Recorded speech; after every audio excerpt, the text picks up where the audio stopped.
এক ব্যক্তি জঙ্গল দিয়ে হাঁটছিলেন, হঠাৎ করে দেখলো একটা সিংহ তার পিছু নিয়েছে। সে প্রাণ ভয়ে দৌড়াতে লাগলেন। কিছুক্ষণ দৌড়ানোর পর সে একটা পানি শূন্য কূপ দেখতে পেল।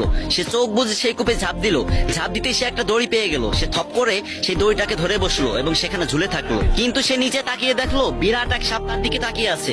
কি বিপদ রে ভাই, উপরে সিংহ নিচে সাপ। তারপর সে হঠাৎ করে দেখতে পেল একটি সাদা ইঁদুর আর একটি কালা ইঁদুর দুজনে মিলে সেই দড়ি কাটছে। তখন সে কি করবে সে নিজেও বুঝতে পারতেছিল না। ঠিক সেই টাইমেই উপরের একটা গাছ থেকে মধু পড়তে লাগলো। সেই মধু এতই মিষ্টি ছিল যে তার গালে পড়াই সে সবকিছুই ভুলে গেল। সে সেই বিষাক্ত সাপ, গর্জনরত সিংহ এবং দড়ি কাটা ইঁদুরের কথা ভুলেই গেল।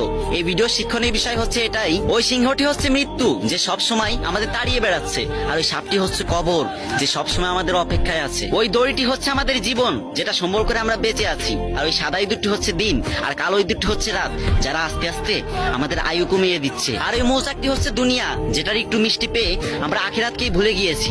হে আল্লাহ, আমাদের সকলকে আপনি বুঝার তৌফিক দান করেন, আমিন।